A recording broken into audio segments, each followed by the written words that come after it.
Greetings, this is Earthman, Origami's Living Soil. Blessed to be here. Glad that you're watching.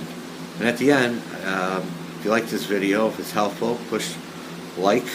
And if you're not subscribed to my channel, you should, because I'm going to just keep on coming out with more and more revelations that God has revealed to me as it pertains to the soil and sometimes plants. Today's video is about different reasons why you should save your seeds from plants. I think there's 16 of them, so we're going to call it 16 reasons why you should save the seeds from your plants. And we're talking plants that are heirloom, that are not hybrids, not man-made crosses and stuff, but non-GMO, organic seeds. And you get some good seed online through like Seed Savers and High Mowing seeds, but there's a lot of good ones on YouTube, or not YouTube, but Etsy also. And but let me give you the reasons why. One is you increase your self-reliance. If you're able to harvest your own seeds, that's not a skill that everybody knows how to do, and you will know how to do it, and you do it, and there's a lot more reasons though. In a way, you become closer to nature. That's the next reason. You kind of learn how God designed all His plants to reproduce. Not just to grow and just die out. And that's the end. 1 year of nice stuff, growing all around us. Next year, nothing. He intended it to keep going on and on and on, a cycle through the genetics of the seeds of the plants that are grown. Another really good reason is you save money. My wife mentioned to me the year before that I spent a lot of money on seeds. I probably did. I spent a couple $100 on seeds. This year I probably spent $5, and I didn't even need to. I don't think I even used the seeds I bought. But I basically grew everything from, except for the wildflowers. I grew some wildflowers.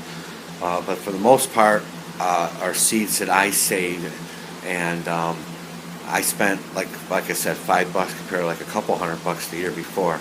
Now, if you want to make an initial investment and get some good genetics, that's good. But that's another thing I want to talk about is the genetics. If you get good genetics from a good company, a good seed, and then you plant like 10 of them, and you see which 3 are the best looking ones, or 4. And then out of those, you put those in the ground, and then you watch which one of those 4 or 5 do well, and then you pick out the best one. You pick out the best fruit or vegetable that's coming from them, the seed bearing, vegetable or fruit, and then you take that and you save the seeds from it. That way, the next year you know what you're getting. The genetics are predictable because they're going to be just like that plant. And each year you can fine-tune it even more so to be the desirable plant that you want to grow. That's high yield, grows fast, stays healthy, very vigor, and well maintain itself. Just a good plant. There's my notes.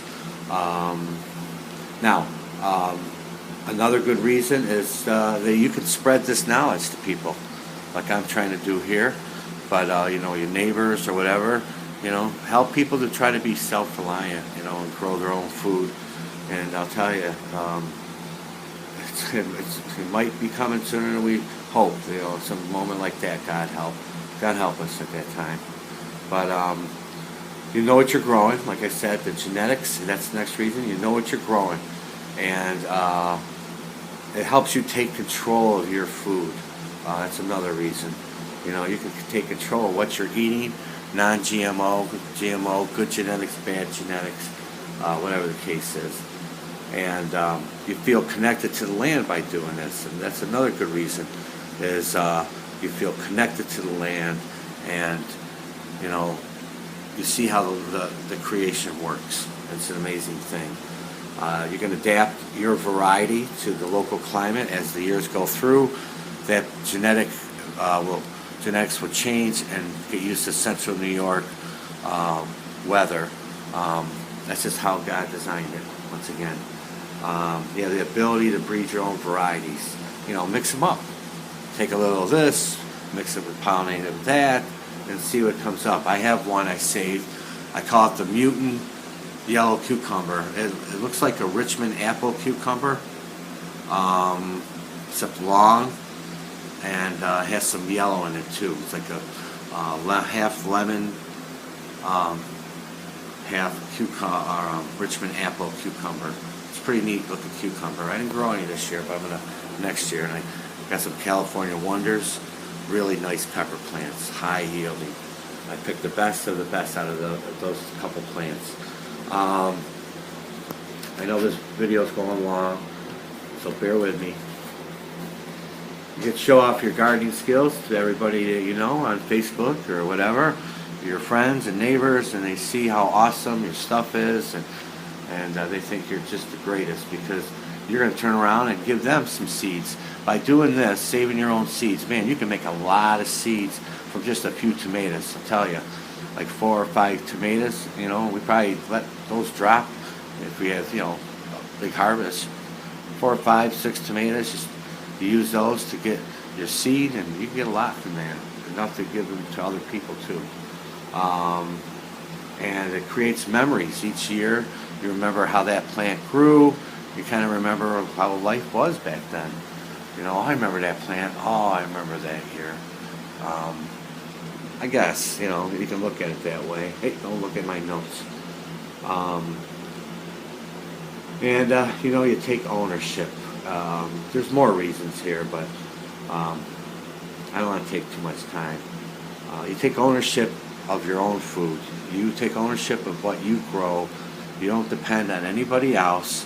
You are self-reliant, self-sustaining. So if you want to be self-reliant, self-sustaining, grow organic, you need to save your own seeds. If you don't know how to, you need to learn.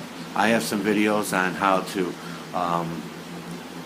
do that with tomato seeds and and cucumbers too. And they're really informative, and it works. So check out those videos. Well, that's it. May God bless you and your family.